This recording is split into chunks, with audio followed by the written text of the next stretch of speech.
Hello विद्यार्थियों, आज chemistry का क्लास 10 का एक चैप्टर है अम्ल, क्षार एवं लवण। इस पर हम लोग डिस्कस करेंगे और इस पूरे चैप्टर को हम लोग कोशिश करेंगे कि इसको अच्छे से और थोड़ा सा डीपली और शॉर्ट में भी, ताकि जल्दी से इसको कवर कर पाएँ। और आप लोग अगर वीडियो पर आए हैं तो उसको पूरा देखें तो उसको आपको समझ में आए। ठीक है, तो चैप्टर दूसरा है केमिस्ट्री का अम्ल, क्षार एवं लवण। हिंदी में कहते हैं और इंग्लिश में कहते हैं एसिड बेस साल्ट। तो अब ये अम्ल, क्षार एवं लवण होता क्या है, पहले ये समझ लेते हैं। देखिए, कंसेप्ट को अगर समझे तो पुराने समय में अम्ल और क्षार और लवण की जो परिभाषा थी वो कुछ इस प्रकार से दी जाती थी कि अम्ल जो वो होते हैं जो स्वाद में क्या हो, स्वाद लेने पर खट्टे हों, उसको हम कहते हैं अम्ल। और क्षार जो है स्वाद लेने पर जो कड़वा थोड़ा सा लगता है उसको वो क्षार कह देते थे, जो कड़वा लगे, है ना। और जो थोड़ा सा क्या लगे, खट्टा लगे, उसको बोल दिया जाता था अम्ल। ठीक है, और जो नमकीन टाइप का लगे उसको हम बोलते थे लवण। क्या बोलते थे? नमकीन टाइप का जो दिखे उसको हम कहते थे लवण है। ठीक है, तो अम्ल, क्षार एवं लवण की ये जो अवधारणा थी ये काफ़ी पुरानी थी। अब ज़रूरी नहीं कि हम सब चीज़ों का स्वाद ले पाएँ, भाई खट्टा है, कड़वा है, नमकीन है। जैसे मान लीजिए हमको किसी भी चीज़ का जांच करना है, हमको ये देखना है कि H2SO4 जो है ये अम्लीय है कि क्षारीय है। तो अब ये तेजाब है, अब इसको हम स्वाद तो नहीं ले सकते भाई। तेजाब का अगर स्वाद लेंगे तो जुबान क्या होगा, जल जाएगा।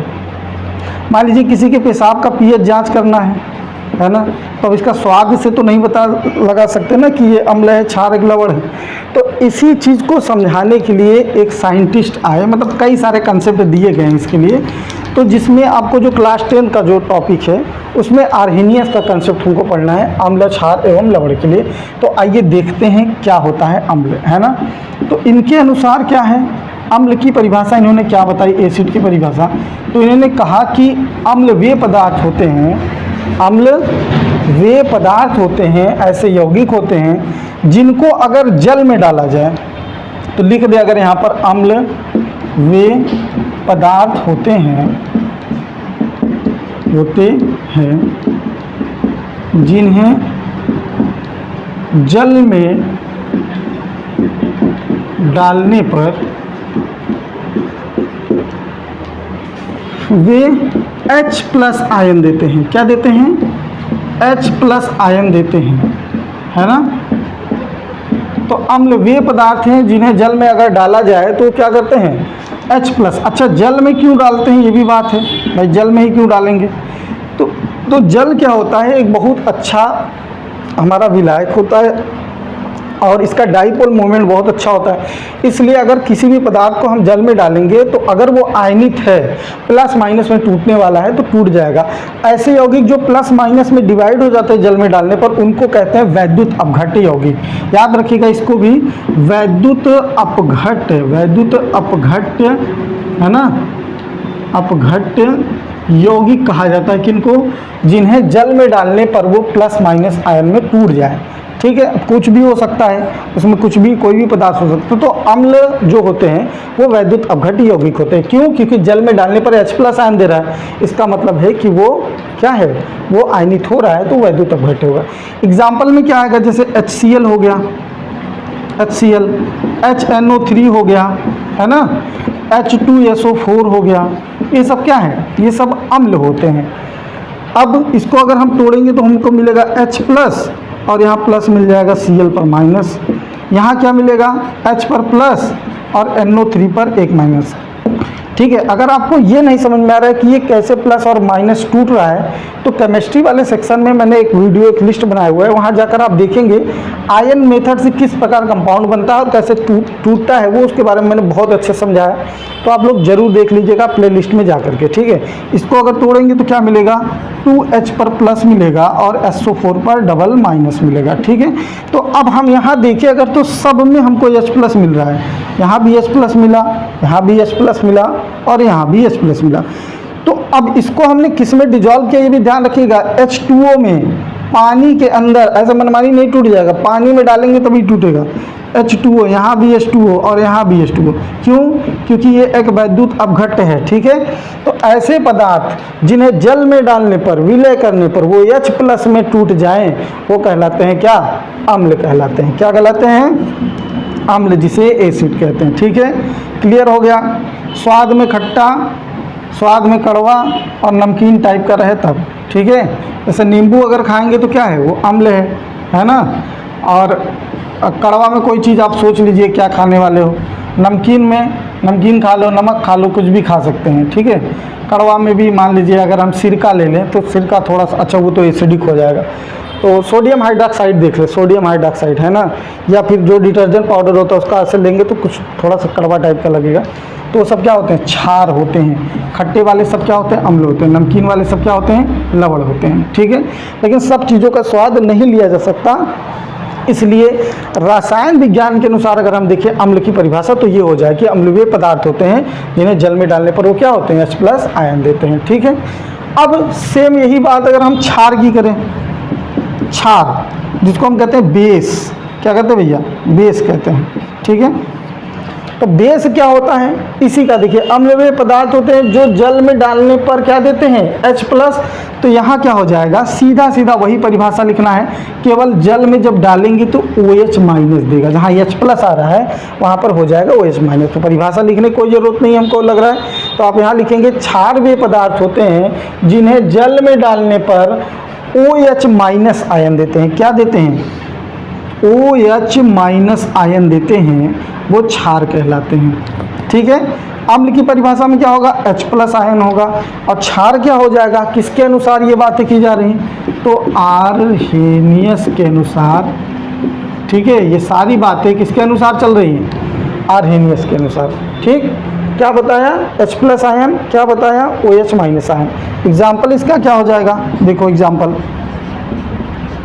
NaOH,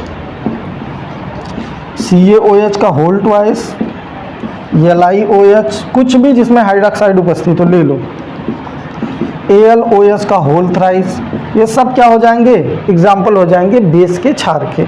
इसको अगर हम तोड़ेंगे तो क्या मिलेगा हमको, Na पर मिलेगा प्लस और OH पर मिलेगा माइनस। इसको अगर तोड़ेंगे तो क्या मिलेगा, Ca पर मिलेगा डबल प्लस, कई गो प्लस, 2 गो प्लस, प्लस OH पर माइनस, और यहाँ 2 लगा हुआ इसलिए यहाँ आगे लगा दिए 2 माइनस, ठीक है, माइनस और यहाँ 2 लगा दिए, ठीक। क्योंकि हाइड्रोक्साइड का नेचर नहीं बदलेगा, वो -1 ही रहेगा, उसको बैलेंस करने के लिए हमने 2 लगाया, ठीक है। यहाँ Li पर क्या होगा, एगो प्लस होगा, और OH पर क्या होगा, एगो माइनस। ऐसे यहाँ भी देख लीजिए, Al पर क्या होगा, 3 गो प्लस, और OH पर क्या हो जाएगा, 3 गो माइनस। तो ये हो गए क्या, अम्ल और क्षार के एग्जाम्पल। इसको भी कहाँ, जल में जब डालेंगे तभी ये ब्रेक होगा, ठीक है। अब इस आधार पर हम जो अम्ल होता है, जो क्षार होता है, इसको 2 कैटेगरी में बांट देते हैं। कौन सी कैटेगरी है भैया, अम्ल 2 प्रकार से नेचर को शो करता है। एक जो होता है प्रबल अम्ल कहलाता है, एक क्या कहलाता है, प्रबल अम्ल, और एक होता है दुर्बल अम्ल। क्या होता है, दुर्बल अम्ल, ठीक है। आराम से समझिए, कोई जल्दबाजी नहीं है, एकदम धीरे से समझ लीजिए इस बात को कि प्रबल अम्ल और दुर्बल अम्ल क्या होता है। प्रबल अम्ल को हम कहते हैं स्ट्रॉन्ग एसिड, स्ट्रॉन्ग एसिड, और दुर्बल अम्ल को हम कहते हैं वीक एसिड। क्या कहते हैं, वीक एसिड, ठीक है। वीक एसिड और स्ट्रॉन्ग एसिड। तो क्या होता है, ये जब हम पानी में डालें, जैसे कोई भी पदार्थ हमने पानी में डाला, वो H+ आयन में तो टूट गया। अब उसमें क्या होगा, जैसे मान लीजिए हमने HCl को पानी में डाला, अब इसमें कई मोल हो सकते हैं, 1 मोल, 2 मोल, 20 मोल, 50। अब जैसे कुछ ऐसा तो कोई फिक्स है नहीं, मान लीजिए हम 50 ml HCl डाल दिए पानी में, तो अब एक तो होगा नहीं कि एक ही टूट जाए, सिर्फ एक H+, उसमें बहुत सारे होंगे, तो कुछ टूटेंगे, कुछ देर में टूटेंगे, ऐसे टूट रहे होंगे। लेकिन जो तुरंत टूट जाए, जल में डाले तुरंत प्लस माइनस पे जितने भी उसके मोल हैं सब टूट जाए प्लस माइनस में, वो कहलाते हैं प्रबल अम्ल। जैसे हमारा HCl है, ये एक प्रबल अम्ल होता है, बहुत तेजी से ब्रेक होता है, टूट जाता है पानी में डालने पर। दुर्बल अम्ल क्या होते हैं, उसी का उल्टा, अगर हम पानी में मान लीजिए दुर्बल अम्ल को डाल दें तो टूटेगा, लेकिन कुछ इसमें जो रह जाएगा दुर्बल अम्ल में, कुछ ब्रेक हो जाएगा जल्दी से, लेकिन कुछ बचा रहेगा, वो नहीं टूटेगा, अपना इधर उधर घूमता रहेगा। जैसे ये एग्जांपल देखिए, CH3COOH है ना, COH, ये जो होता है, ये देखिए इतना बड़ा कंपाउंड है, लेकिन इसको दुर्बल अम्ल में रखा जाता है। क्यों, क्योंकि बहुत देर में टूटता है, धीरे धीरे टूटेगा, है ना। एकदम ऐसे कहें ना तो कैसे कहा जाए, ठीक है, एकदम धीरे धीरे, बहुत स्लो टाइप का। तो वो अगर ऐसे ब्रेक होता है H+ आयन में और माइनस में, तो उसको कहते हैं दुर्बल अम्ल, और जो बहुत तेजी के साथ टूटता है उसको क्या कहते हैं, प्रबल अम्ल। ठीक इसी प्रकार से क्षार का भी होता है। क्षार क्या होता है, ये भी जो होता है, अच्छा अगर आप स्क्रीनशॉट लेना है तो आप ले लीजिएगा। क्षार क्या होता है कि क्षार में भी प्रबल होता है, दुर्बल होता है, वही प्रोसेस उसमें भी है ना। क्षार में भी कि जल्दी से जो टूट जाए वो क्या होगा, प्रबल क्षार, और जो पानी में डालने पर धीरे धीरे टूटता है उसको हम लोग कहते हैं दुर्बल क्षार। अब आइए हम लोग क्या करते हैं, अम्ल और क्षार। तो अम्ल और क्षार के बारे में जो कंसेप्ट बताए हैं ये समझ गए। अब अम्ल और क्षार के हम लोग भौतिक गुण और रासायनिक गुण के बारे में थोड़ा सा बात करेंगे, ठीक है। चलिए बात करते हैं भौतिक, अम्ल के भौतिक गुण और अम्ल के रासायनिक गुण। सबसे पहले हम ये देख लेते हैं कि भौतिक गुण का मतलब क्या होता है और रासायनिक गुण का मतलब क्या होता है। भौतिक गुण का मतलब होता है कि जो चीज़ें हम बाहर से देख करके अंदाज़ा लगाते हैं, पता लगाते हैं, छू करके, उसको हम कहते हैं भौतिक गुण। और जो चीज़ें इंटरनली होता है, उसके अंदर होता है, जो हम नहीं देख सकते, नहीं छू सकते, उसको हम कहते हैं रासायनिक गुण, है ना, जो लैब में होता है, ठीक है। भौतिक गुण में पहला क्या है, जिसको हम बाहर से देखकर बता सकते हैं अम्ल है कि नहीं, ठीक है। तो पहला गुण यही है कि अम्ल, जो प्रबल अम्ल होते हैं बहुत खतरनाक वाले, वो प्रबल अम्ल जो होते हैं वो किसी भी पदार्थ, जैसे कागज हो गया, है ना, लोहा हो गया, कोई धातु हो गया, उसको तुरंत गलाने लगेगा, नुकसान पहुंचाता है, ठीक है। तो प्रबल अम्ल क्या होते हैं, अम्ल यहाँ लिख सकते हैं, अम्ल, है ना, पदार्थों को अपघटित करता है। मतलब आपने किसी चीज़ पर डाला, अगर वो देख रहे हैं डिजॉल्व हो रहा है, गल रहा है, तो इस तरीके से आप जान जाएंगे क्या है, वो अम्ल है, ठीक है, अपघटित करता है। ये हो सकता है। और क्या पॉइंट हो सकता है, हो सकता है कि भैया देखिए, अम्ल जो होते हैं वो एक लिटमस होता है, लिटमस पेपर। अम्ल अगर वो है, उस लिटमस, नीले लिटमस पर अगर उसको डालेंगे, एक लिटमस होता है जो नीला होता है, कैसा होता है, नीला। तो नीला लिटमस हमेशा कैसा हो जाएगा, लिटमस वो बदल जाता है किसमें, लाल में, है ना। ये बहुत कंफ्यूजिंग वाला पॉइंट होता है, ठीक है। तो इसको याद करा देते हैं, ठीक है। तो देखिए, अम्ल अगर हम कहें तो अम्ल को एसिड कहा जाता है, तो ए, और नीला अम्ल जो होता है वो नीले लिटमस को क्या करता है, लाल करता है, ठीक है। तो नीला जो लिटमस होता है वो कैसा हो जाता है अम्ल में, एसिड में। जो ब्लू लिटमस होता है वो कैसा हो जाता है, रेड हो जाता है। तो एक याद रखिएगा, ABR, acid blue litmus to red, अम्ल नीले लिटमस को कैसा बना देता है, लाल बना देता है। तो ये कंसेप्ट याद रखेंगे, एक याद रहेगा तो दूसरा वाला ऑटोमेटिक हो जाएगा। लाल लिटमस को क्या करेगा, नीला।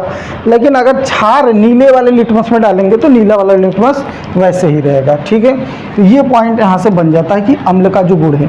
एक और आपको बता दें, फिनोप्थिलीन एक होता है, एक क्या होता है, फिनोप्थिलीन। ये सब सूचक होते हैं। एक फिनोप्थिलीन होता है, ठीक है, फिनोप्थिलीन भी एक प्रकार का सूचक होता है। कैसा होता है, तो कलरलेस होता है, ठीक है। लेकिन जब इसको जो होता है अम्ल में डालेंगे ना, अम्ल में अगर डाल दें तो ये कोई कलर नहीं देगा, रंगहीन रहेगा, रंगहीन ही रहता है।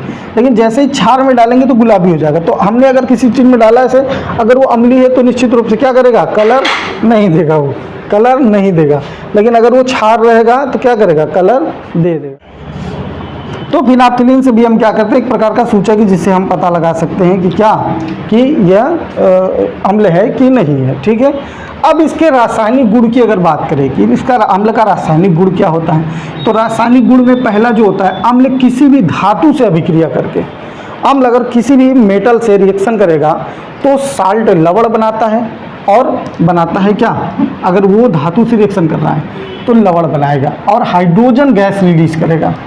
एक हम लिख देते हैं, अम्ल अगर धातु से रिएक्शन करेगा तो क्या बनाएगा, लवण बनाएगा प्लस हाइड्रोजन गैस निकालेगा, ठीक है।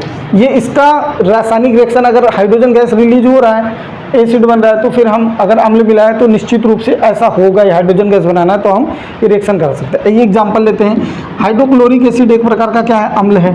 धातु हम ले लें Fe, ठीक है।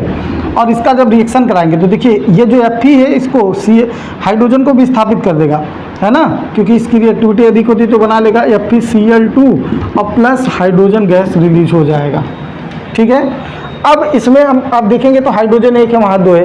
तो इससे पहले जो हमने पूरा एक वीडियो बनाया हुआ है, इसके पूरा आपका प्लेलिस्ट में है वो, है ना, 1 शॉर्ट वीडियो भी है। तो वो पहला चैप्टर है ना, रासायनिक अभिक्रिया समीकरण। उसमें हमने समझाया कि संतुलित कैसे करेंगे। अभी हम आपको बता दें शॉर्ट में जल्दी से कि यहाँ हाइड्रोजन 2 है तो यहाँ 2 लगा दीजिए, क्लोरीन यहाँ 2 है, 2 हो गया, सब बैलेंस हो गया, ठीक है। तो इसको संतुलन कहा जाता है। आइए 2 क्वेश्चन, एक आध क्वेश्चन और करते हैं। HNO3 प्लस हम ले लें कोई दूसरा मेटल ले लें, सोडियम ले लेते हैं, तो क्या बनेगा, ये भी धातु है, ये क्या बनेगा NaNO3 और प्लस यहाँ से निकलेगा H2, सोडियम नाइट्रेट और हाइड्रोजन गैस, ठीक है। ये पहला हो गया, ये दूसरा क्वेश्चन हो गया। इसको कहते हैं हाइड्रोजन नाइट्रेट, है ना, और ये हो गया आपका क्या, सोडियम नाइट्रेट। यहाँ भी संतुलित नहीं है तो देख लेते हैं हाइड्रोजन कितना है, 2 है तो यहाँ 2 लगा दीजिए। अब यहाँ जैसे ही 2 लगाए तो यहाँ क्या हो गया, ये भी आपका नाइट्रेट भी 2 हो जा रहा है, नाइट्रेट यहाँ 1 है तो यहाँ 2 लगा दीजिए, यहाँ 2 लगाए तो यहाँ भी 2 लगाना पड़ेगा। अब ये आपका संतुलित हो गया। तो बैलेंस कैसे किया जाता है ये पूरा प्रॉपर मैंने वीडियो बनाया हुआ है, अगर आप नहीं देखें तो देख लीजिएगा बैलेंसिंग। एक क्वेश्चन आप खुद से लगाइएगा और कमेंट बॉक्स में उसका कमेंट करिएगा, ठीक है। H2SO4 अब प्लस यहाँ से कोई दूसरा एलिमेंट ले लेते हैं। चलिए दूसरा हम कौन सा एलिमेंट ले लें, लिथियम ले लेते हैं। तो लिथियम का रिएक्शन आपको सोडियम सल्फेट से, हाइड्रोजन सल्फेट से कराना है, जिसको सल्फ्यूरिक एसिड कहा जाता है। और रिएक्शन करा के हमको बताना है कि कौन सा प्रोडक्ट इसमें साल्ट कौन है और कौन गैस है, वो आपको कमेंट बॉक्स में कमेंट करके बताना है।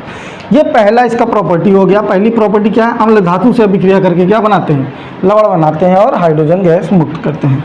दूसरा जो गुण है वो क्या है, तो दूसरा गुण जो होता है इसका होता है कि जो कार्बोनेट धातु कार्बोनेट होते हैं और जो हाइड्रोजन कार्बोनेट होता है, अगर अम्ल उससे रिएक्शन कर रहा है तो 3 चीज़ों का निर्माण करता है। एक बनाता है लवण, एक बनाता है जल और एक बनाता है कार्बन डाइऑक्साइड, ठीक है। चलिए देखते हैं क्या क्या। अम्ल अगर 2 चीज़ों से रिएक्शन करेगा, एक हाइड्रोजन कार्बोनेट होता है, हाइड्रोजन कार्बोनेट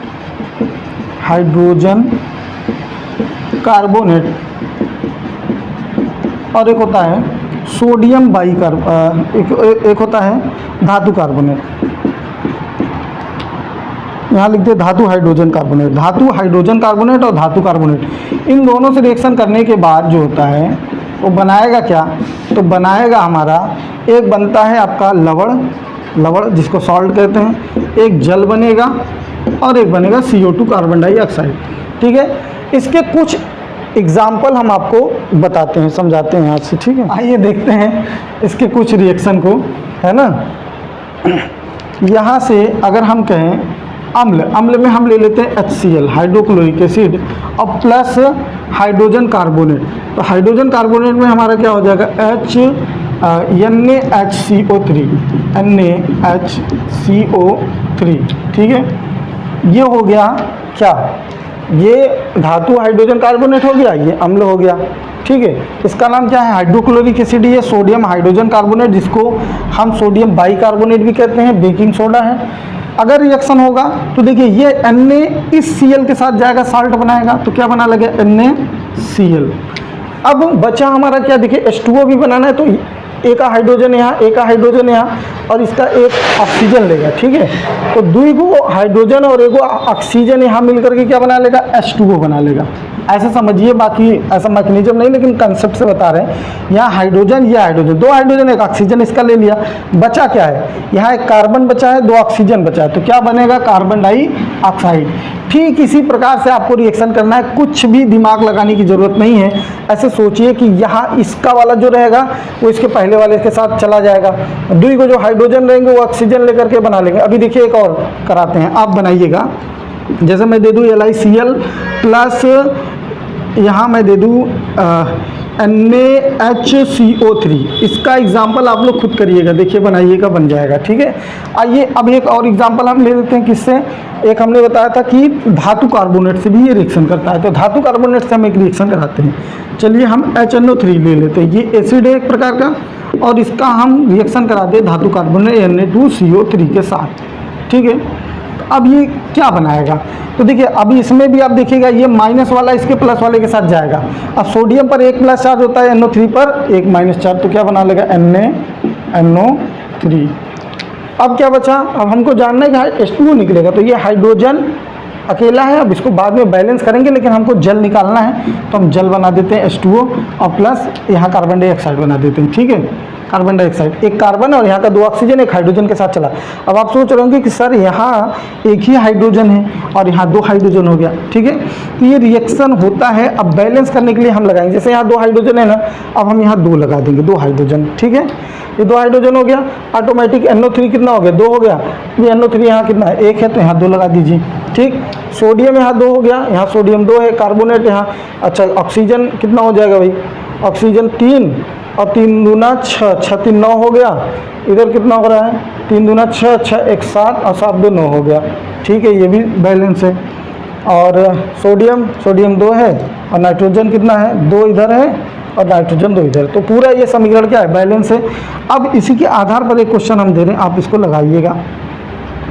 HNO3 प्लस, अच्छा ये दूसरा एसिड ले लेते हैं, कोई HCl ले लेते हैं और प्लस दे देते हैं आपको MgCO3, ये भी धातु कार्बोनेट ही होता है। ये क्या बनाएगा, इसका प्रोडक्ट क्या होगा, है ना, ये आप जो है ये कमेंट बॉक्स में बताइएगा, ज़रूर बताइएगा, ठीक। और अब हम लोग चलेंगे, देखेंगे कि क्षार के भौतिक गुण और रासायनिक गुण क्या होते हैं। चलिए हम लोग क्षार के भौतिक गुण के बारे में देखते हैं कि क्षार का भौतिक गुण और रासायनिक गुण क्या होता है। भौतिक गुण के बारे में हम आपको बता चुके हैं, रासायनिक गुण के बारे में बता चुके हैं कि क्या होता है। जो चीज़ें हम बाहर से देख करके महसूस करते हैं उसको कहते हैं भौतिक गुण, और जो चीज़ इंटरनल आंतरिक होता है उसको हम कहते हैं रासायनिक गुण, ठीक है। तो भौतिक गुण में क्या आता है, जैसे हमने उसमें बताया था, तो इसमें होता है क्षार जो होता है वो लाल लिटमस को, कौन से लिटमस को, लाल लिटमस को क्या करेगा, नीला कर देगा। लाल लिटमस को नीला बना देगा, नीला, कौन, तो क्षार। अगर क्षार है तो लाल लिटमस को कैसा करेगा, नीला बना देगा। दूसरा पॉइंट अगर हम देखें तो फिनाप्थलीन में अगर इसको डालेंगे, फिनाप्थलीन एक सूचक होता है, ठीक है, फिनाप्थलीन, इसमें अगर डालेंगे तो क्या करेगा ये, तो ये करेगा गुलाबी, विलयन को पूरा कैसा बना देगा, गुलाबी बना देगा, गुलाबी गुलाबी समा हो जाएगा पूरा, ठीक है, क्षार में।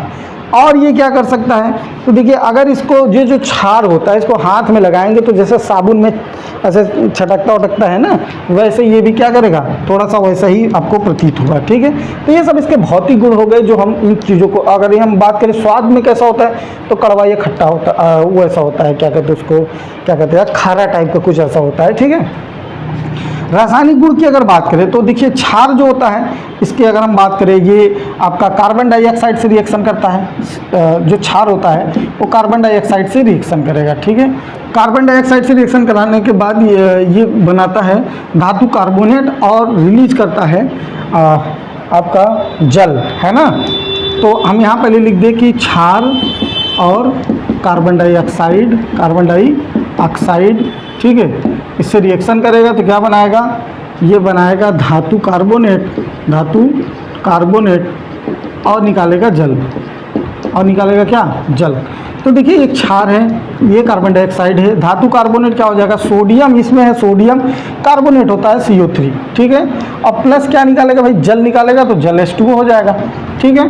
तो अब यहाँ बैलेंस कर लीजिएगा, यहाँ कार्बन एक, यहाँ कार्बन एक, ऑक्सीजन यहाँ 2 1 3, तो सही है, एकदम बैलेंस है, कोई दिक्कत नहीं है। इस प्रकार से आप भी कर सकते। चलिए एक एग्जांपल करिए, CaOH का whole twice plus carbon dioxide, इसका एग्जांपल आप लोग बना करके कमेंट जरूर करिए, आप प्रैक्टिस कर लीजिएगा, कमेंट करने की कोई ज़रूरत नहीं, टाइम आपका वेस्ट होगा, ठीक है। दूसरा जो है, दूसरा पॉइंट की अगर हम बात करें, दूसरे पॉइंट की, है ना, धातु से भी रिएक्शन करता है, क्षार धातु से रिएक्शन करता है, क्षार जो होता है वो धातु से रिएक्शन करता है, और धातु से रिएक्शन करने के बाद वो क्या बनाएगा, धातु, है ना, धातु ऑक्साइड बनाता है, धातु ऑक्साइड बनाएगा, ठीक है, धातु ऑक्साइड बनाएगा, और इसमें से रिलीज होगा हाइड्रोजन गैस, क्या रिलीज होगा, हाइड्रोजन गैस। देखिए क्षार हम ले लेते हैं NaOH और धातु ले लेते हैं जिंक, इसका रिएक्शन कराएंगे तो बनेगा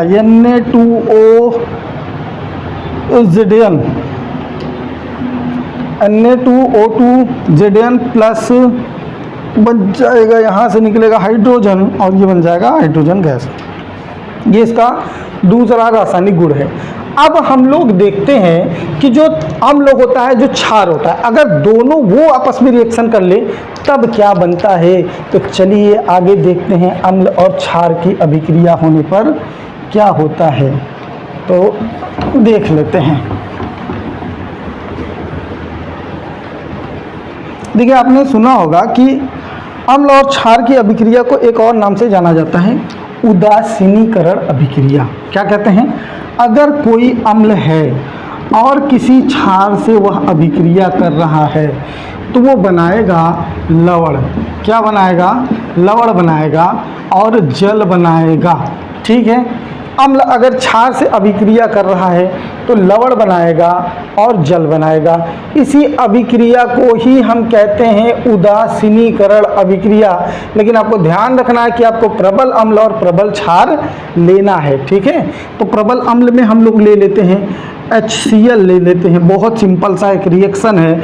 और इसमें प्रबल क्षार NaOH ले लेते हैं और इन दोनों के रिएक्शन से बनेगा लवण यानी NaCl प्लस जल। क्या होगा भाई, इसमें जल बनेगा H2O, यहाँ से हाइड्रोजन यहाँ से OH, दोनों मिलकर के क्या बना लेंगे, H2O बना लेंगे, जल। तो अब ये हमारा क्या था, अम्ल था, ये हमारा क्या था भाई, क्षार था, ये क्या बना, लवण बना, और ये क्या बना, जल बन गया। ठीक है, बैलेंस है तो सब जगह बैलेंस है। आइए एक और एग्जांपल हम लेते हैं, एक और एग्जांपल कौन सा ले लेते हैं, CaCl2 ले ले प्लस Na नहीं लेते हैं, कोई दूसरा क्षार ले लेते हैं भाई। इसमें हम क्षार ले लेते हैं LiOH, ये क्षार ले लेते हैं, लिथियम हाइड्रोक्साइड। तो देखिए अब ये जो है, ये जो हमारा Li है वो Cl के साथ जाएगा तो बनाएगा LiCl प्लस हमारा क्या बन जाएगा, H2O बन जाएगा। अब बैलेंस नहीं होगा तो LiCl प्लस H2O, यहाँ Ca है और यहाँ सॉरी यहाँ से H प्लस आयन रिलीज होना चाहिए। ठीक है, तो अम्ल तो लेना ही पड़ेगा, H2SO4 लेना पड़ेगा हमको, H2SO4, क्योंकि वहाँ जो हमने लिखा था CaCl2 तो वो एक प्रकार का खुद ही साल्ट था, है ना। हमको यहाँ पर क्या लेना है, तो अम्ल लेना है, तो एसिड। तो यहाँ से क्या बनेगा, देखिए Li2SO4 बन जाएगा, Li2SO4 बन जाएगा। बचा क्या है भाई, H2O बाहर जाएगा तो H2O बाहर निकल रहा है, कोई दिक्कत नहीं, संतुलित कर लीजिए बैलेंस। SO4 यहाँ 1 है, यहाँ हाइड्रोजन 2, यहाँ 2 और यहाँ 3 हो रहा है, कोई बात नहीं, यहाँ हम 2 कर दें 4 हो जाएगा और यहाँ 2 कर दें। ठीक है, अब बैलेंस हो गया पूरे तरीके से। तो ये अम्ल और क्षार की अभिक्रिया क्या कहलाती है, तो अम्ल और क्षार की अभिक्रिया को हम कहते हैं उदासीनीकरण अभिक्रिया। तो आइए आप लोग अब एक क्वेश्चन को और लगाइए, मैं दे रहा हूँ HNO3, ये क्या है, एसिड अम्ल, और एगो क्षार दे दूँ मैं, एगो कौन सा क्षार दे दूँ, तो एगो क्षार मैं दे रहा हूँ, चलो यही क्षार ले लो, सोडियम हाइड्रोक्साइड। अब फटाफट जो होता है अपने कॉपी में लगा करके एकदम झन्नाटेदार तरीके से इसको पूरा फाइनल करो। अगले वीडियो में हम लोग इसके आगे डिस्कस करेंगे और इसको यानी इंडिकेटर के बारे में पढ़ेंगे, इंडिकेटर कैसे होता है, क्या होता है, कैसा इसका गुण होता है, कैसे ये कार्य करता है। तो 2-3 वीडियो में लगभग आपकी, पिछली वीडियो में हम लोगों ने एसिड बेस और साल्ट पर जो डिस्कशन किया था वो लगभग हमने एसिड बेस साल्ट का जो बेसिक प्रॉपर्टी था उसके बारे में, केमिकल प्रॉपर्टी, फिजिकल प्रॉपर्टी, वो सब देख लिया था। आज जो हम लोगों का जो टॉपिक है वो है सूचक, है ना। वो क्या है, सूचक से शुरू होगा, सूचक से, और हम लोग इस चीज़ को आगे बढ़ाएंगे। सूचक को इंग्लिश में क्या कहते हैं, इंडिकेटर। क्या कहते हैं, इंडिकेटर कहते हैं। ठीक है, इससे पहले मैं आप लोगों को एक रिमाइंड करा दूं कि हमने आप लोगों को न्यूट्रलाइजेशन रिएक्शन पढ़ाया था, उदासीनीकरण अभिक्रिया। तो उदासीनीकरण अभिक्रिया क्या होती है कि एसिड और बेस से जब हम रिएक्शन कराते हैं तो हमारा साल्ट बनता है और वाटर बनता है ना। साल्ट बनता है और वाटर बनता है, इसी रिएक्शन को हम लोग न्यूट्रलाइजेशन रिएक्शन कहते हैं। एसिड में हम ले ले HCl और बेस में हम NaOH ले ले अगर, ठीक है, NaOH, तो हमारा क्या बनाएगा, NaCl बनाएगा और H2O बनाएगा, ठीक है। अगर किसी अम्ल की अभिक्रिया क्षार से कराई जाए तो उसी अभिक्रिया को हम लोग क्या कहते हैं, उदासीनीकरण अभिक्रिया करते हैं। तो चलिए आइए अब हम लोग इंडिकेटर की तरफ चलते हैं और देखते हैं इंडिकेटर क्या होता है, ठीक है। तो इंडिकेटर जैसा कि आप जानते हैं, इंडिकेट सबसे मिलकर के बना है, जिसका मतलब होता है सूचना देना, है ना। अब किसका सूचना देना, जैसे गाड़ी में इंडिकेटर लगा रहता है पीछे, तो किसका सूचना देता है कि हमको किस तरफ टर्न करना है, किस तरफ जाना है। उसी तरीके से जो इंडिकेटर होता है वो हमको एसिड और बेस, अम्ल और क्षार की सूचना देता है ना। कौन कौन सा होता है, कौन कौन सा हमको पढ़ना है और कौन कौन सा ऐसा इंडिकेटर है जो हम घर पे बना सकते हैं। देखिए, जो पहला इंडिकेटर की अगर हम बात करें तो पहला जो इंडिकेटर है वो हमारा क्या है, लिटमस पेपर है। कैसा है, लिटमस पेपर। इसके बारे में मैंने आप लोगों को बताया था। अभी मैं आपको लिटमस पेपर दिखाऊंगा भी, है ना। लिटमस पेपर जो होता है वो कैसे काम करता है, ठीक है। लिटमस पेपर 3 टाइप का होता है, ठीक है। तीनों टाइप के बारे में हम पहले समझा देते हैं, फिर आपको दिखाएंगे एक एक करके। देखिए, एक होता है नीला लिटमस, एक होता है लाल लिटमस, ठीक है, और एक होता है पीला लिटमस, है ना। तो यही 3 टाइप के जो लिटमस होते हैं वो होते हैं नीला लिटमस, लाल लिटमस और पीला लिटमस। इसका काम क्या होता है, अम्ल अगर है तो नीला लिटमस कैसा हो जाएगा, अगर एसिड में डाल रहे हैं तो नीला लिटमस कैसा हो जाएगा, लाल हो जाएगा, ठीक है। और अगर क्षार है तो लाल लिटमस में अगर क्षार को डालते हैं तो ये कैसा हो जाता है, नीला हो जाता है, ठीक है, बेस में, क्षार में। और पीला लिटमस जो होता है ये हमको दिखाता है कि पीएच मान कितना है। हम जानते हैं कि किसी का पीएच जो मान होता है ना, वो एसिडिक या बेसिक है, ये नेचर हमको बताता है लगभग 1 से लेकर के 14 तक। अगर ये पीएच मान जो होता है 1 से लेकर के 14 तक होता है, तो ये जो पीला वाला होता है ये हमको बताता है कि किसका मान कितना है, वो एक कलर देता है जिससे हम पता लगा लेते हैं, ठीक है। उसके बाद दूसरा जो हमको पढ़ना है वो फिनोप्थिलीन का पढ़ना है, फिनोप्थिलीन का। तो फिनोप्थिलीन में क्या होता है कि ये फिनोप्थिलीन को अगर हम एसिड में, अम्ल में डालते हैं तो ये हो जाता है कैसा, रंगहीन, मतलब कि रंगहीन, कोई कलर नहीं देगा। लेकिन अगर इसको हम बेस में डालेंगे, बेस में यानी क्षार में डालेंगे, तो ये कैसा हो जाएगा, ये गुलाबी रंग का देगा, ये गुलाबी हो जाता है, गुलाबी रंग का कलर देता है, ठीक है। अम्ल में डालेंगे तो रंगहीन और बेस में डालेंगे फिनोप्थिलीन को तो गुलाबी हो जाएगा। तीसरा जो होता है वो हमारा है मिथाइल ऑरेंज। क्या है, मिथाइल ऑरेंज। अब ये मिथाइल ऑरेंज क्या होता है इसके बारे में थोड़ा सा जान लेते हैं। देखिए, मिथाइल ऑरेंज को अगर हम एसिड में डालेंगे, अम्ल में अगर इसको डालेंगे तो ये हो जाता है रेड यानी लाल, रेड यानी लाल हो जाएगा। और अगर इसको हम बेस में डालें, क्षार में डालें, तो इसका जो रंग होता है, बेस में अगर इसको डालेंगे क्षार में तो इसका रंग हो जाएगा पीला, ठीक है। तो ये 3 इंडिकेटर के बारे में हम देखेंगे और इसका एक्सपेरिमेंट करके देखेंगे कैसे कलर देता है। और उसके बाद जो होता है, आप हल्दी को एक तरीके से सूचक के रूप में इस्तेमाल कर सकते हैं, है ना। तो सूचक की परिभाषा अगर हम दें तो क्या हो सकता है कि ऐसा पदार्थ जो अम्ल और क्षार की सूचना देता है। ऐसा पदार्थ क्या हो, ऐसा पदार्थ जो अम्ल और क्षार की सूचना दे, अम्ल और क्षार की सूचना देता है, कि सूचना दे, ठीक है। वो क्या कहलाता है, वो क्या कहलाता है हमारा, वो कहलाता है सूचक या इंडिकेटर, ठीक है। तो आइए अब हम लोग एक एक करके इसको देखते हैं, लिटमस पेपर को देखते हैं, फिनोप्थिलीन को देखते हैं और मिथाइल ऑरेंज को। तो सबसे पहले लिटमस पेपर मैं आप लोगों को दिखाना चाहूँगा और वो कैसे कलर देता है वो भी मैं दिखाना चाहूँगा, ठीक है। तो लिटमस पेपर 3 टाइप का होता है। मैं आपको सबसे पहले दिखा दूँ लिटमस पेपर कौन सा है। देखिए, ये हमारे पास है नीला लिटमस, ब्लू लिटमस, और ये हमारे पास है रेड लिटमस, ठीक है, लाल वाला लिटमस, और ये है पीला वाला लिटमस जिसमें हम इंडिकेटर देख पाएंगे कि किसका पीएच मान कितना होता है। ये पीला वाला लिटमस है, ठीक है।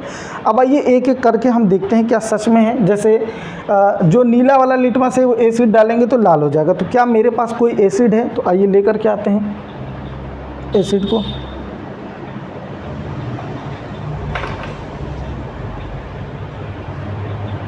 तो आइए दो एसिड, एक एसिड मेरे पास है और एक बेस है। तो एसिड वाला जो होता है वो नीले लिटमस को कैसा कर देता है, लाल। तो अभी मेरे पास ये जो नीला लिटमस है ना, इसमें हम डालने वाले हैं नाइट्रिक एसिड जो डाइल्यूट है, नुकसान नहीं करेगा, इसलिए मैं इसका इस्तेमाल कर सकता हूँ। ठीक है, इसको रेड हो जाना चाहिए। तो चलिए देखते हैं रेड हो रहा है कि नहीं। तो देखिए कम्प्लीटली क्या हो चुका है, रेड हो चुका है। तो हम पढ़े भी हैं इसको कि अम्ल जो होता है वो नीले लिटमस को कैसा कर देता है, लाल कर देता है। ठीक है, हमने क्या मिला इसमें, तो नाइट्रिक एसिड हमने जैसे ही डाला तो कैसा हो गया, रेड हो गया। ठीक है, इसको याद रखिएगा। अब चलिए दूसरा वाला देखते हैं, दूसरा वाला क्या होता है। तो दूसरा अगर लाल लिटमस है ना, लिटमस कैसा अगर लाल है, ठीक है, और इस पर अगर हम क्या डाल दें, बेस डाल दें, है ना। यहाँ हमने लिखा हुआ है कि लाल लिटमस पे अगर बेस डालेंगे, क्षार डालेंगे तो नीला हो जाएगा, और बेस में हमने लिया है सोडियम हाइड्रोक्साइड। तो चलिए इसको करके देखते हैं क्या ये कलर देता है। तो देखिए जैसे ही मैंने रेड पे ये जो होता है सोडियम हाइड्रोक्साइड डाला तो इसका कलर कैसा हो गया, नीला हो गया। तो यहाँ से आप इसको याद कर सकते हैं, इसको ध्यान में रख सकते हैं। अब आइए हम लोग पीला वाला लिटमस जो होता है उसको एक बार चेक करके देखते हैं कि कैसा पीएच मान देता है। ठीक है, तो सबसे पहले हम ये जो हमारा इंडिकेटर है पीएच वाला, इसको हम देखते हैं। ठीक है, ये देखिए यहाँ से वैल्यू दिया हुआ है, 1 2 3 कलर दिया हुआ है कि कौन सा कितना रहेगा तो कितना कलर होगा। जैसे अगर बेस है तो ग्रीन होता चला जाएगा वो, और जितना एसिडिक होगा वो रेड में चला जाएगा। तो हमारे पास एक लिटमस है और हमारे पास 2 केमिकल हैं, हम इसका यूज करके देखते हैं कि क्या होता है। ठीक है, ये मैंने निकाला लिटमस को, और इस पर सबसे पहले मैं डालूँगा एक एसिड जो नाइट्रिक एसिड है। ठीक है, आइए देखते हैं डाल करके क्या होता है। अब देख सकते हैं कि ये जो था इसका कलर कैसा हो जा रहा है। अब इससे हम मैच कराएंगे कि किस जो होता है पीएच तक ये जा रहा है। ठीक है, तो देखिए रेड के आसपास है, इसका मतलब है कि जो ये पीएच वैल्यू है वो लगभग 1 के समथिंग में है, 1 या 1 के आसपास है। ठीक है, तो इसका हम कह सकते हैं कि ये जो क्या है, अम्लीय है। ठीक है, अब एक बार हम क्षार का करके देखते हैं कि जो बेस होता है वो कैसा होता है, उसका नेचर क्या होता है ना। आइए देखते हैं। तो बेस में हमने सोडियम हाइड्रोक्साइड लिया हुआ है, सोडियम हाइड्रोक्साइड को एक बार हम डालेंगे और मिलाएंगे किस कैसा कलर दे रहा है। ठीक है, तो देखिए इसके कलर की अगर बात करें, जैसे मैंने इसमें बेस डाला सोडियम हाइड्रोक्साइड, तो ये लगभग ग्रीन टाइप का, ब्लू टाइप का कुछ बना रहा है। तो अब इसमें से हम इसे मिलाएंगे कि कहाँ तक जा रहा है। तो अब देखिए इसमें 10 के आसपास में आ रहा है, इसका मतलब ये 7 से ऊपर है तो क्या होगा, क्षारीय होगा। ठीक है, तो ये पीएच जो होता है यानी कि लिटमस जो होता है, इसका ये काम होता है ना। इसके अलग अलग इंडिकेटर के काम होते हैं जो एसिड बेस को बताते हैं। ठीक है, अब दूसरा वाला हम देखेंगे फिनोप्थिलीन, एसिड में डालने पर रंगहीन और बेस में डालने पर गुलाबी होता है। तो इसको भी हम लोग जो है एक्सपेरिमेंटली एक बार देख लेते हैं ताकि समझ में आए चीज़ें अच्छी। तो आइए अब हम लोग फिनोप्थिलीन के बारे में देखते हैं। ठीक है, तो जैसा कि आप साइड में देख पा रहे होंगे कि किस तरीके से जो कलर होता है वो चेंज होता है। अगर फिनोप्थिलीन जो होता है, अगर उसको हम एसिड में डालते हैं तो रंगीन होता है, बेस में अगर डालेंगे, बेस में है ना, सोडियम हाइड्रोक्साइड के साथ अगर इसको मिला के डालेंगे तो कैसा दे देगा, गुलाबी। लेकिन अगर उसी को हम क्या करें, एसिड में डाल दें तो कैसा हो जाएगा, रंगहीन हो जाएगा। ठीक है, मतलब फिनोप्थिलीन जो होता है एक तरीके से हम कहें कि बेस में जो क्षार होता है उसमें गुलाबी रंग देता है, और जो अम्ल होता है उसमें कैसा रंग देता है, तो वो कैसा रंग देता है, रंगहीन, है ना। मिथाइल ऑरेंज की अगर बात करें तो मिथाइल ऑरेंज जो होता है अगर उसको हम एसिड में डालते हैं तो लाल रंग हो जाता है, और अगर बेस में डालते हैं तो पीला कलर का वो रंग देता है। ठीक है, ये मिथाइल ऑरेंज की प्रॉपर्टी होती है, साइड में आप देख पा रहे होंगे इमेज। अब हम लोग पढ़ेंगे पीएच स्केल, जो पीएच पैमाना होता है। ठीक है, तो आइए देखते हैं पीएच स्केल या पीएच पैमाना क्या होता है। तो इंडिकेटर के बारे में आप लोग आई होप समझ पाए होंगे। इंडिकेटर मतलब जो अम्ल और क्षार की सूचना देता है। ठीक है, पीएच पैमाना, पीएच का जो पूरा नाम होता है, पीएच का पोटेंशियल ऑफ हाइड्रोजन या पावर ऑफ हाइड्रोजन कहते हैं उसको। क्या कहते हैं, पोटेंशियल ऑफ हाइड्रोजन या पावर ऑफ हाइड्रोजन, TH, है ना।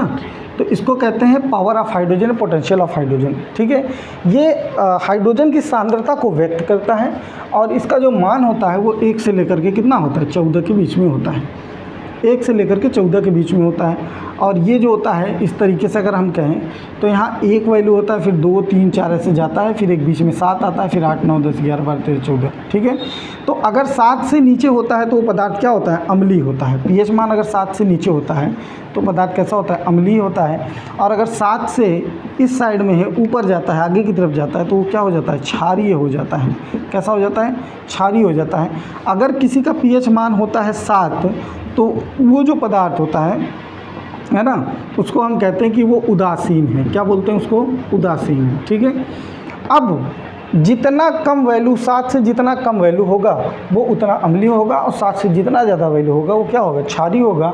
और अगर 7 पर है तो कैसा होगा, उदासीन होगा। ठीक है, तो आई होप आप लोग समझ पाए होंगे।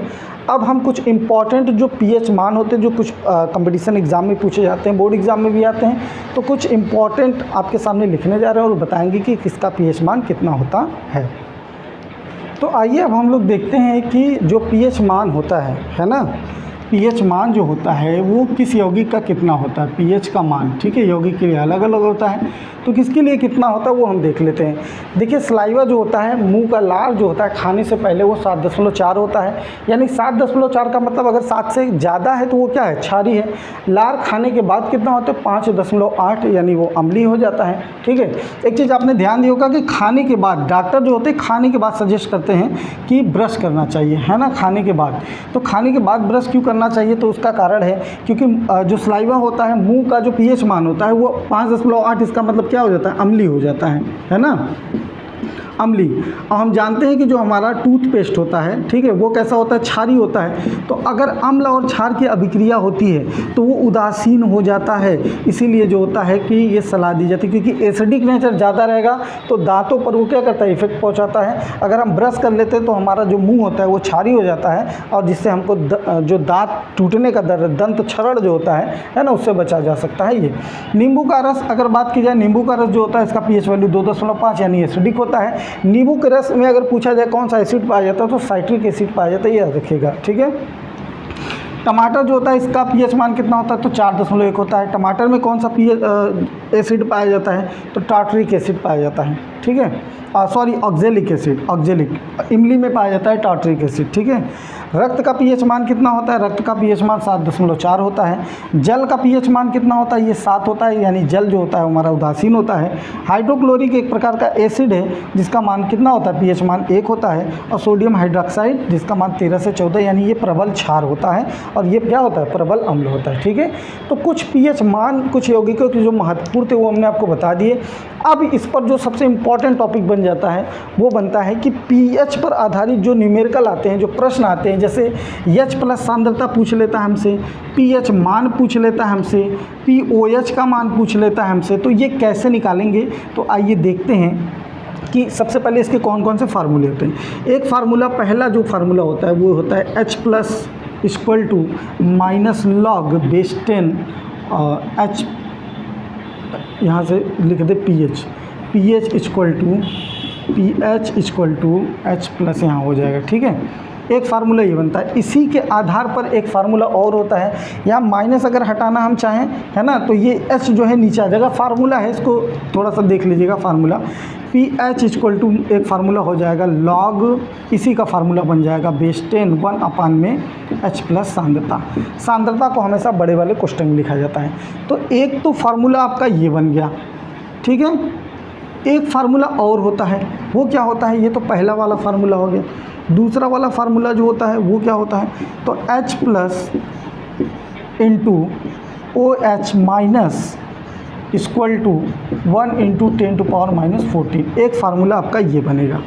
ठीक है, और जो तीसरा वाला फार्मूला होता है, तीसरा वाला फार्मूला वो आपका होता है H+ सांद्रता = 10 - pH। ठीक है, pH ये भी एक फार्मूला होता है जिससे क्वेश्चन बनता है।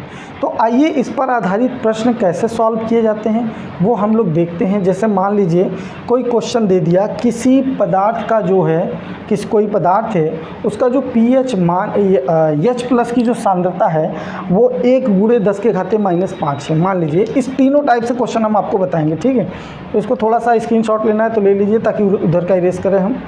ठीक है, तो आइए क्वेश्चन को समझते हैं तीनों टाइप से कैसे क्वेश्चन लगेगा। और क्वेश्चन को अगर आप देख लेते हैं तो फिर इस टाइप के जितने भी क्वेश्चन आएंगे आपको कभी भी प्रॉब्लम नहीं आएगा उसको लगाने में, ठीक है। तो क्वेश्चन को फटाफट देखते हैं क्वेश्चन कैसे कैसे बनेगा।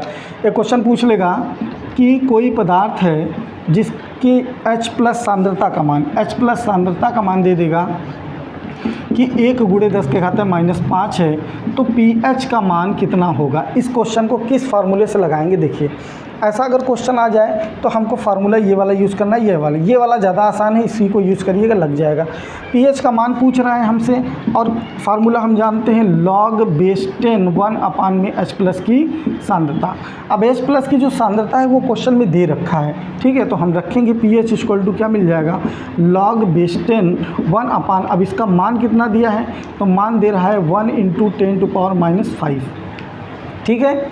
अब ये अगर 10⁻⁵ ऊपर जाएगा तो हम जानते हैं कि अगर ये आधार और बेस दोनों जाते हैं तो यहाँ जो पावर में होता है वैल्यू, पावर में जो वैल्यू होता है उसका साइन चेंज हो जाता है, माइनस वाला किस में हो जाएगा, प्लस में। तो pH = हम लिख सकते हैं log बेस 10 और यहाँ हो जाएगा 1 × 10⁵, ठीक है। 10⁵5 हो गया, साइन बदल गया।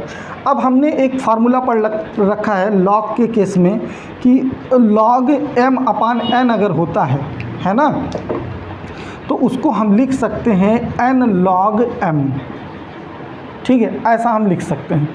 अगर ऐसे इस फॉर्म में हमको कोई फार्मूला मिल रहा है तो हम ऐसे भी लिख सकते हैं, ठीक है। इसको तो याद रखिएगा। अब अगर देखिए हम देखें इस चीज़ को तो हमको इसके m के पावर n मिल रहा है तो हम इसको ऐसे लिख सकते हैं pH = यहाँ 5 को पहले ला दे, 5 log 10 और log 10 का जो मान होता है वो कितना होता है, 1 होता है। तो यहाँ से अगर हम निकालेंगे तो pH = क्या मिलेगा, 5 × 1 और इसका मतलब है pH का जो मान आ जाएगा पोटेंशियल ऑफ हाइड्रोजन वो आ जाएगा 5, ठीक है। अब एक चीज़ ध्यान रखिएगा, अगर ऐसे क्वेश्चन कोई भी क्वेश्चन आपसे पूछ ले जिसमें H+ की सांद्रता दे रखी है, pH मान पूछे, तो जितना पावर में माइनस रहेगा उतना ही मल्टीपल में क्वेश्चन लगाएगा। बाकी आपके एग्जाम में अगर आएगा, बोर्ड एग्जाम में, तो आपको तो लिखना ही पड़ेगा, तो वहाँ से वैल्यू जो होता है हमेशा उसका प्लस में आता है, ठीक है। एक टाइप का क्वेश्चन तो ये हो गया। दूसरे टाइप का क्वेश्चन कैसे बनाता है, मान लीजिए ऐसे ही क्वेश्चन पूछ ले, इसका मान दे दे, H+ का मान दे दे और pH का मान तो पूछा तो निकाल लिया। अगर pH का मान दे करके H+ का मान पूछ ले तो कैसे लगाएंगे, आइए देखते हैं। जैसे एक क्वेश्चन है, मान लीजिए क्वेश्चन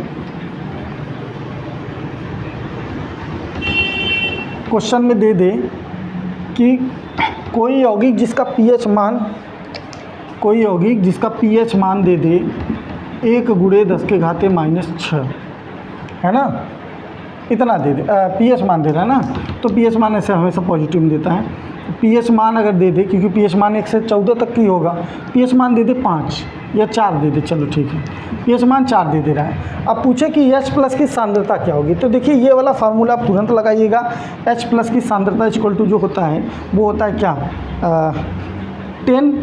10 और माइनस के घात में क्या हो जाता है pH, और pH का वैल्यू कितना दे रहा है, 4, है ना। तो लिख सकते हैं H+ = 1 × 10, 1 थोड़ा सा लगाएंगे तो अच्छा लगेगा, और 10 के पावर में कितना हो जाएगा, -4। तो ये होगी इसकी सांद्रता, और सांद्रता का जो मात्रक होता है वो होता है मोल प्रति लीटर, याद रखिएगा, ठीक है। एक क्वेश्चन हो गया इस आधार पर।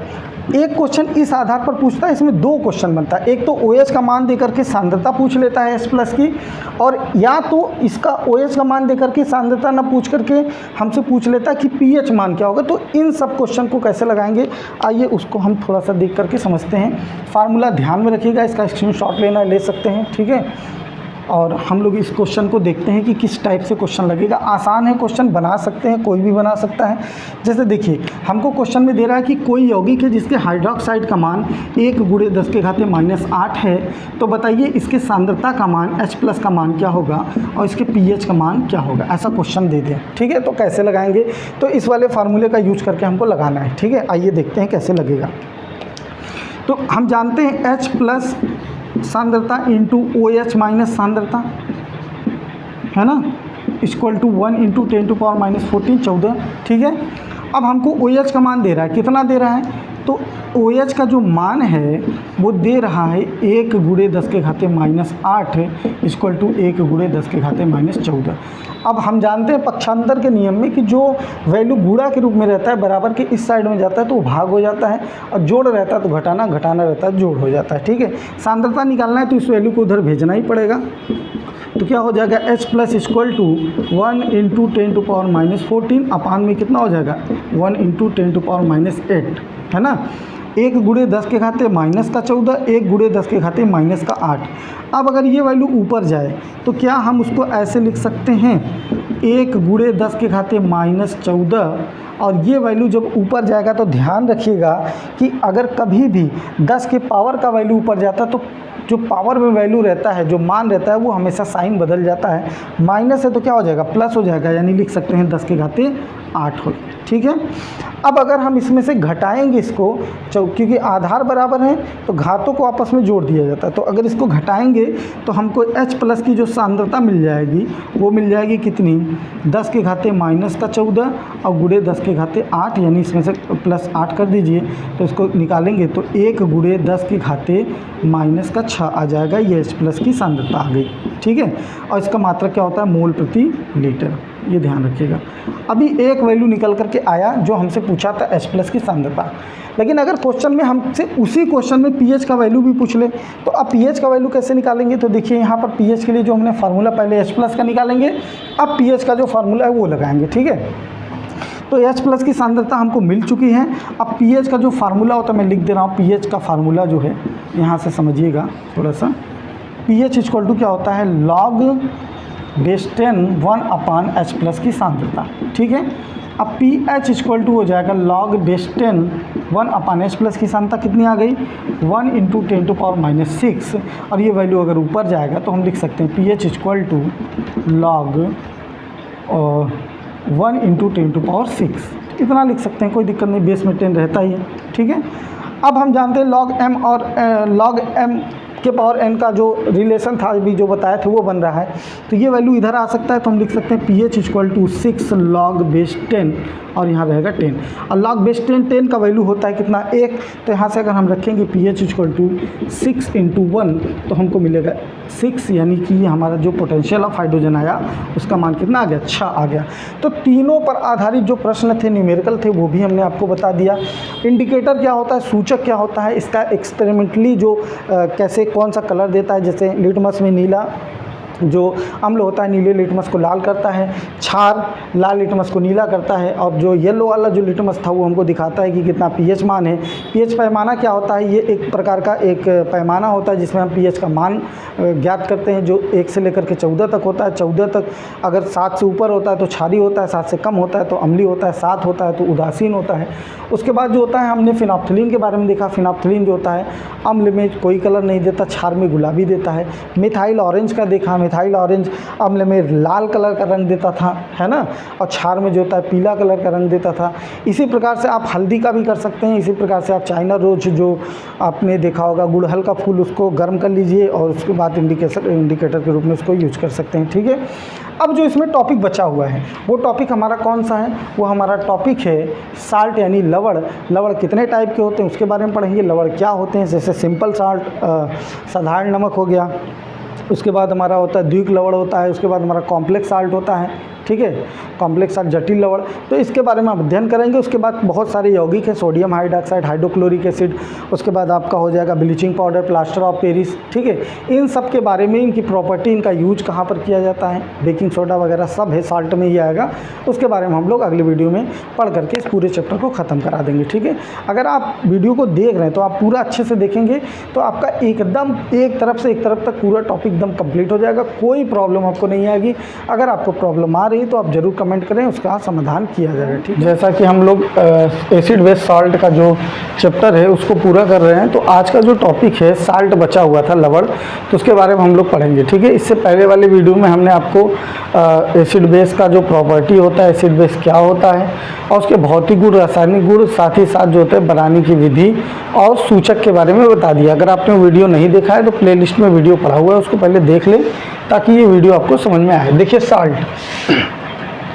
साल्ट क्या होता है, मैंने आपको एक रिएक्शन बताया था उदासीनीकरण अभिक्रिया का। फिर से मैं एक बार रिमाइंड करा दूं कि अगर किसी भी अम्ल की अभिक्रिया क्षार के साथ कराई जाए, है ना, किसी भी अम्ल की अभिक्रिया अम्ल HCl क्षार NaOH के साथ कराई जाती है तो हमको दो चीज़ प्राप्त होता है, एक साल्ट प्राप्त होता है लवण और दूसरा जल प्राप्त होता है। तो प्राप्त होगा NaCl प्लस H2O। ठीक है, तो ये जो NaCl है ये साधारण नमक है ना। तो यानी अम्ल और क्षार की अभिक्रिया कराने पर जो होता है हमको उदासीनीकरण अभिक्रिया पूर्ण रूप से ये जो क्या होते हैं उदासीन हो जाते हैं, इसके जो आयन होते हैं पूर्ण रूप से बढ़ जाते हैं और हमको मिल जाता है एक प्रकार का साल्ट और जल।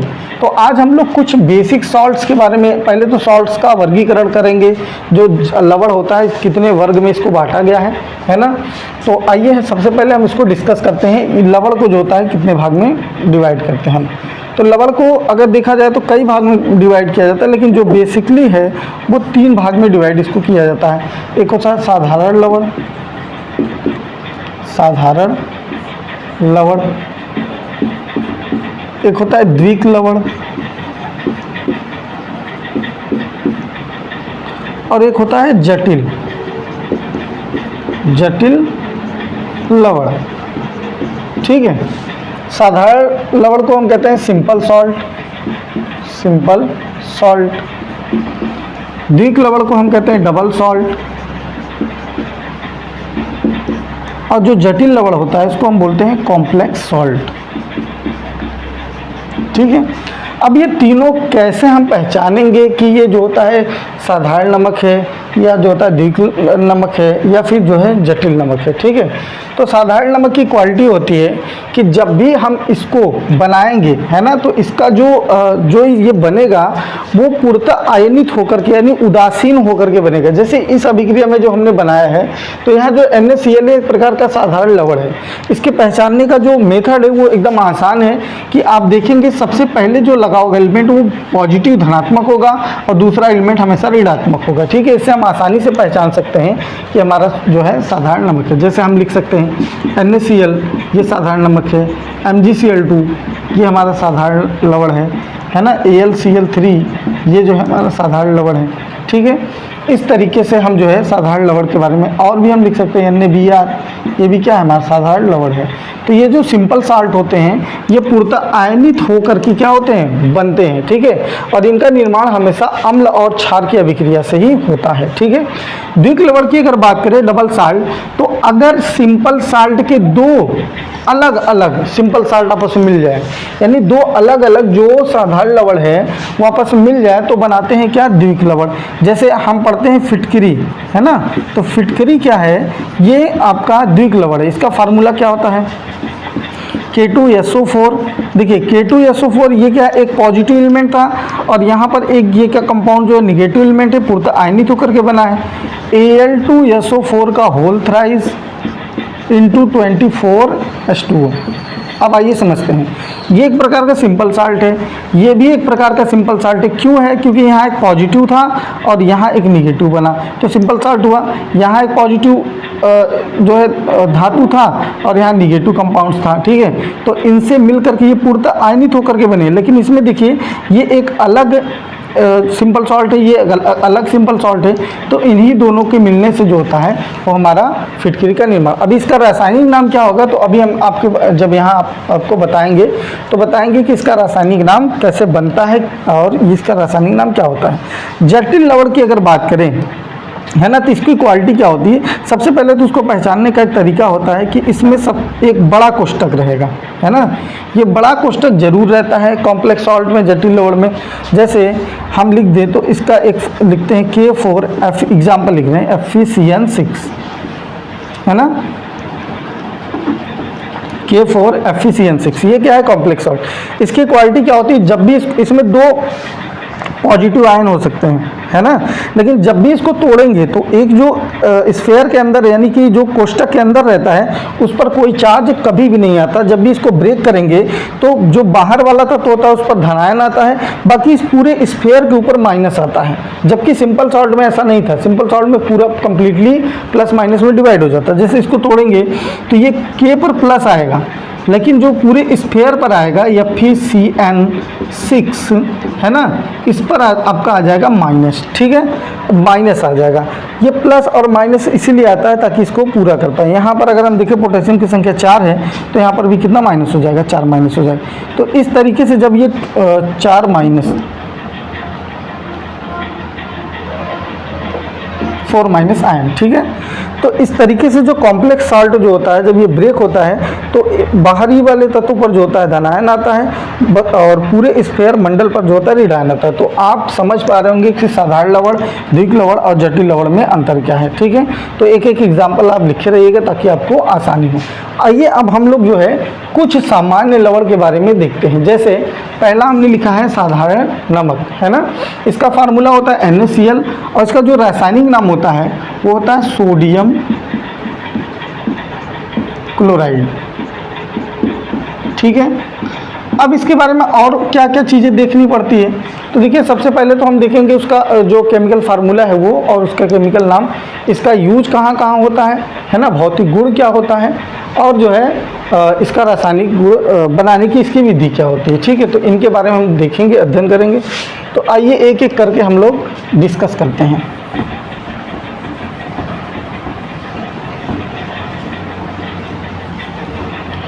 देखिए यहाँ पर जितने भी कंपाउंड्स लिखे गए हैं वो सब क्या हैं, सॉल्ट है, सब सॉल्ट है।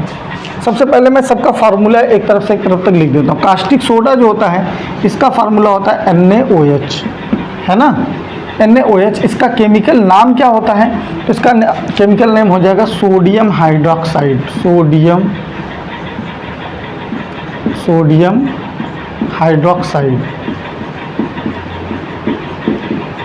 ठीक है, सोडियम हाइड्रोक्साइड। एक चीज़ ध्यान रखिएगा, अगर आपको केमिकल नेम बनाने में प्रॉब्लम आ रही है तो इससे पहले हमने वीडियो बनाया हुआ है कि केमिकल नेम, कंपाउंड से केमिकल नेम कैसे बनाया जाता है, बहुत अच्छे से एक्सप्लेन किया है। तो अगर उस वीडियो को आप पूरा देख लेते हैं तो आपको एकदम अच्छे से केमिकल नेम, आयन से कैसे केमिकल नेम बनाया जाता है वो आपको पता चल जाएगा। धावन सोडा, इसका ये जो होता है इसका जो फार्मूला होता है वो होता है Na2CO3 इंटू 10H2O। इसका फार्मूला होता है Na2CO3 इंटू 10H2O और जो केमिकल नाम बनता है इसका हो जाएगा सोडियम कार्बोनेट और 10 के लिए यूज करते हैं डेका और हो जाएगा हाइड्रेट, ठीक है। लिख सकते हैं सोडियम कार्बोनेट डेका हाइड्रेट, ठीक है। सोडियम कार्बोनेट डेका हाइड्रेट इसका हो जाएगा केमिकल नेम। बेकिंग सोडा का अगर इसी तरीके से देखा जाए तो बेकिंग सोडा का जो फार्मूला होगा वो हमारा होगा क्या, NaHCO3। इसका केमिकल नेम क्या होगा, तो केमिकल नेम इसका होता है सोडियम हाइड्रोजन कार्बोनेट। क्या होता है, सोडियम हाइड्रोजन कार्बोनेट, ठीक है। इसको एक और नाम से जानते हैं, सोडियम बाई कार्बोनेट भी इसको कहा जाता है। तो इसका नाम एक और है जिसको हम क्या कहते हैं, सोडियम, यहाँ लगा देना है बाई, ठीक है, बाई लगा देना है, बाकी सब वही रहेगा, सोडियम बाई कार्बोनेट, ठीक है। सोडियम हाइड्रोजन कार्बोनेट के स्थान पर सोडियम बाई कार्बोनेट भी कह सकते हैं। फिटकरी का जो फार्मूला होता है अभी हमने लिखा, आपको बताया भी था, K2SO4 into Al2SO4 whole thrice into 24H2O। अब देखिए इसका केमिकल नेम क्या हो जाएगा, तो इसमें दो सिंपल सॉल्ट आपस में मिले हुए हैं तो केमिकल नेम बनाना बहुत आसान है। ये है पोटेशियम, ये है सल्फेट, तो इसको कह सकते हैं पोटेशियम सल्फेट। ये है एल्युमिनियम, ये है सल्फेट, तो इसको बोल सकते हैं एल्युमिनियम सल्फेट। और जल को हम बोलते हैं हाइड्रेट। 24 के लिए 24 वर्ड यूज करेंगे, तो पोटेशियम सल्फेट, एल्युमिनियम सल्फेट और 24 हाइड्रेट, ठीक है। जैसे यहाँ पर 3 लगा हुआ है तो आप सोच रहे होंगे कि 3 आता है तो ट्राई यूज किया जाता है ना। जैसे इसका नाम अगर हम कहें कि इसका नाम क्या है तो आप कहेंगे एल्युमिनियम क्लोराइड, है ना। लेकिन अगर मैं कहूँ CO2 का नाम क्या है तो आप कहेंगे कार्बन डाइऑक्साइड। तो 2 के लिए डाई लगा रहे हैं, यहाँ 3 के लिए ट्राई हम नहीं लगा रहे। तो ऐसा क्यों होता है, कब लगता है कब नहीं लगता है, सेपरेट वीडियो इसका बना हुआ है, अच्छे से आप वहाँ जाकर देख करके इसको समझ सकते हैं कि कैसे इसको लगाया जाता है, कैसे कब लगाया जाएगा कब नहीं। तो इसका नाम क्या हो जाएगा, पोटेशियम सल्फेट, नाम लिख दिया अगर पोटेशियम सल्फेट। और ये क्या हो जाएगा, एल्युमिनियम सल्फेट।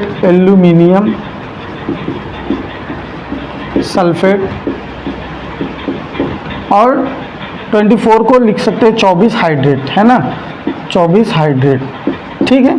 तो ये इसका केमिकल नेम हो जाएगा। प्लास्टर ऑफ पेरिस की अगर बात करें तो इसको शॉर्ट फॉर्म में POP बोला जाता है। घरों में आप लोग देखते होंगे POP का इस्तेमाल होता है ना। तो इसको शॉर्ट फॉर्म में POP के नाम से भी जाना जाता है। इसका जो फार्मूला होता है वो होता है आपका प्लास्टर ऑफ पेरिस का CaSO4 इंटू हाफ H2O, है ना। CaSO4 कैल्शियम सल्फेट और आधा को बोलते हैं हेमी, और H2O का होता है हाइड्रेट। तो हो जाएगा कैल्शियम सल्फेट हेमी हाइड्रेट। इसका नाम क्या हो जाएगा, कैल्शियम सल्फेट हेमी हाइड्रेट, ठीक है, calcium sulphate Hemy hydrate.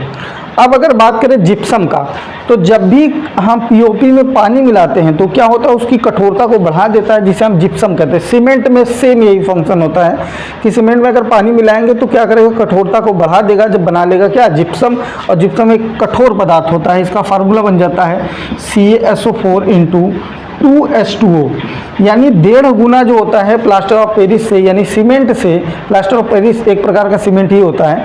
Cement से 1.5 गुना ज़्यादा पानी जब इसमें आ जाता है तो ये क्या बना लेता है, जिप्सम। और सेम नाम होगा कैल्शियम सल्फेट। यहाँ जो होता है 2 के लिए हम लगाएंगे डाई, है ना। तो कैल्शियम सल्फेट डाई हाइड्रेट इसका नाम हो जाएगा, ठीक है। कैल्शियम सल्फेट,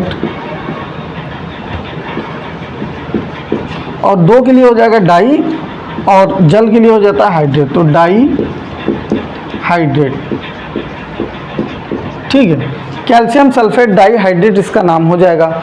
अब आते हैं लास्ट ब्लीचिंग पाउडर पर। तो ब्लीचिंग पाउडर का जो फार्मूला होता है वो 2 फार्मूले होते हैं। एक जो फार्मूला होता है वो होता है CaOCl2, ठीक है, ये होता है। और एक फार्मूला होता है CaOCl, और एक जो होता है Cl बाहर कर दिया जाता है। लेकिन ज़्यादातर जो होता है किताबों में जो यही फार्मूला दिया होता है CaOCl2, जिसको हम कहते हैं कैल्शियम ऑक्सीक्लोराइड, है ना। और इसका नाम हो जाता है कैल्शियम हाइपोक्लोराइड। तो याद रखिएगा इसका जो नाम होता है वो होता है कैल्शियम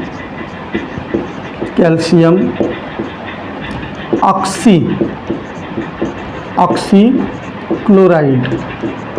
अगर आपको नहीं दिख रहा होगा नीचे तो आप नाम सुन लीजिए, कैल्शियम ऑक्सीक्लोराइड, और इसको कहते हैं कैल्शियम हाइपोक्लोराइड, ठीक है। इसको क्या बोलते हैं, कैल्शियम हाइपोक्लोराइड। एक और छूट जाता है शायद, वो जो होता है नौसादर है। तो नौसादर का अगर हम कहें तो इसका जो फार्मूला होता है वो NH4Cl होता है। इसको हम नौसादर के नाम से जानते हैं, नौसादर, है ना। सिंपल नाम क्या हो जाता है, नौसादर हो जाता है। और जो इसका केमिकल नाम होता है वो हो जाएगा अमोनियम क्लोराइड। इसका नाम क्या हो जाएगा, अमोनियम क्लोराइड। तो क्लास 10th में इतने ही प्रकार के सॉल्ट दिए गए हैं। तो आप लोग एक बार स्क्रीनशॉट ले लीजिए ताकि फिर मैं आगे इसको बताऊं कि ये कैसा होता है और इसकी केमिकल प्रॉपर्टी क्या होती है, ठीक है। ये आप कैसे इसको बनाएंगे, ठीक। चलिए तो चलते हैं आगे, और यहाँ से थोड़ा सा इसको इरेज करते हैं और पहले टॉपिक पर चलते हैं। जो पहला हमारा टॉपिक है सिंपल सॉल्ट का। तो नमक सबने देखा होगा कैसा होता है, तो एक प्रकार का क्रिस्टल ठोस होता है, सफ़ेद रंग का दिखाई देता है हमको, है ना। थोड़ा थोड़ा सफ़ेद रंग का, ट्रांसपेरेंट भी एक तरीके से कह सकते हैं। है ना। इसको बनाते कैसे हैं, बनाया कैसे जाता है, यूज कहाँ होता है, तो खाना वाना में आप देखते हैं खाना जब बनाते हैं तो स्वाद के लिए इसका यूज़ करते हैं। और जो होता है बिजली में, बिजली जहाँ से उत्पन्न होती है वहाँ पे जो होता है इसके इलेक्ट्रिसिटी को, फ्लो को बढ़ाने के लिए नमक को डाला जाता है। और कहाँ पर यूज कर सकते हैं, है ना, तो ब्लड प्रेशर के जो मरीज़ होते हैं यानी कि जिनका बीपी लो होता है वहाँ पर हम इसका उपयोग कर सकते हैं। हमारे ब्लड में भी सोडियम क्लोराइड का एक बहुत इंपॉर्टेंट रोल होता है, ठीक है। तो ये अलग अलग इसके यूजेज हैं। और कैसे बनाया जाएगा, तो अभी हमने आपको बताया था इसका जो होता है निर्माण HCl और प्लस NaOH, इन दोनों से मिलाने से हमको क्या मिलेगा, NaCl मिलेगा और प्लस H2O बाहर निकलेगा। तो हमको बनाना क्या था, सोडियम क्लोराइड। तो इस तरीके से हमारा सोडियम क्लोराइड क्या होता है, बन जाता है, ठीक है। अब आते हैं कास्टिक सोडा। तो कास्टिक सोडा की अगर बात करें तो कास्टिक सोडा एक प्रकार का, एक तरीके से देखा जाए सफ़ेद रंग का होता है ना, क्रिस्टल भी होता है और इसको थोड़ा सा जो है वो जेल फॉर्म में भी हम देख सकते हैं कास्टिक सोडा को। कास्टिक सोडा का उपयोग हम कहाँ कहाँ करते हैं, तो देखिए कपड़ा इंडस्ट्री हो गया, कपड़ा इंडस्ट्री में, कागज उद्योग में इसका उपयोग किया जाता है। कास्टिक प्रोडक्ट्स जितने होते हैं बनाने के लिए, है ना, कपड़ा धुलने वाला साबुन हो गया, नहाने वाला साबुन हो गया, या फिर और भी जो चीज़ें फेस वॉश वगैरह हो गया, वहाँ पर हम इसका इस्तेमाल करते हैं। कांच के उद्योग में भी इसका इस्तेमाल किया जाता है। बनाएंगे कैसे, तो बनाने का तरीका एकदम सिंपल है। इसी रिएक्शन को जस्ट उल्टा हम कर दें, NaCl और प्लस H2O को अगर हम क्या करें, गर्म कर दें, तो गर्म करने पर हमको क्या मिलेगा, हमको मिल जाएगा NaOH प्लस HCl, ठीक है। तो ये बनाने की इसकी विधि हो गई। आते हैं धावन सोडा पर। तो धावन सोडा का उपयोग भी जो होता है हम लोग देखते हैं। धावन सोडा जो होता है कपड़ा धुलने में सबसे पहले तो इसका उपयोग होता है सीधा सीधा, उसके बाद कांच के इंडस्ट्री में, कागज़ के उद्योग में, है ना, रंगाई करने में भी इसका उपयोग किया जाता है। अब ये इसका निर्माण कैसे होगा, तो निर्माण करने के लिए इसको जो होता है हम इसका रिएक्शन, है ना, NaHCO3 का रिएक्शन अगर हम करा दें,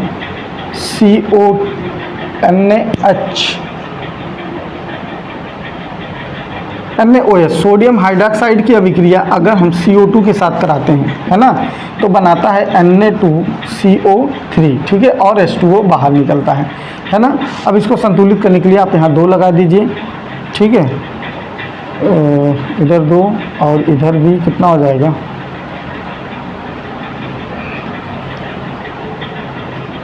Na2CO3, ठीक है।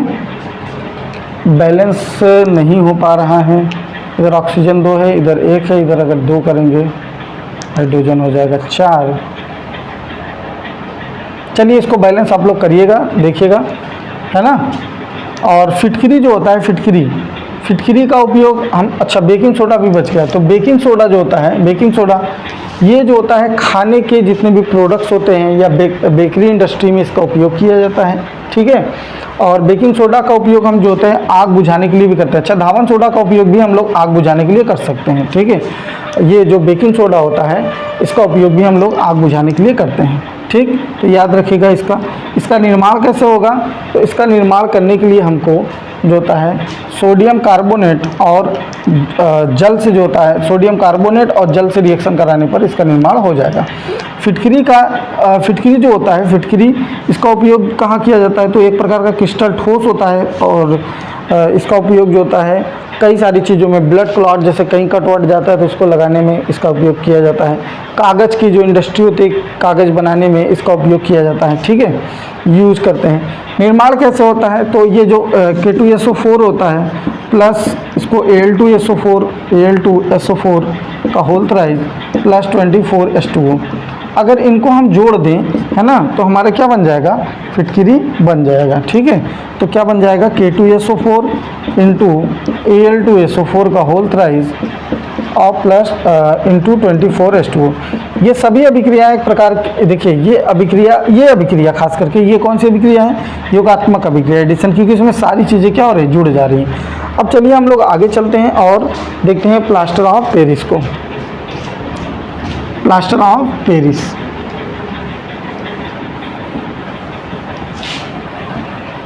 तो अगर हम बात करें प्लास्टर ऑफ पेरिस का, तो इसका जो निर्माण है वो बहुत आसानी से किया जा सकता है। कैसे? सबसे पहले प्लास्टर ऑफ पेरिस, तो ये एक प्रकार का ये भी सफ़ेद कलर का पाउडर होता है, आप देखे होंगे इसको, ठीक है, जो देखने में बिल्कुल वाइट वाइट दिखता है, सीमेंट की तरह होता है। इसका काम क्या होता है, किसी भी चीज़ में ये जो होता है, जब प्लास्टर ऑफ पेरिस को कहीं पर भी टूट फूट जाए या कोई सजावट के लिए, मूर्ति वगैरह बनाने के लिए, जितने भी अब मूर्तियाँ जो आती हैं खूबसूरत मूर्तियाँ, वो भी प्लास्टर ऑफ पेरिस से बनाया जाता है। या अगर किसी का हड्डी उड्डी टूट जाए तो वहाँ पर प्लास्टर किया जाता है, तो प्लास्टर ऑफ पेरिस से उसको प्लास्टर किया जाता है।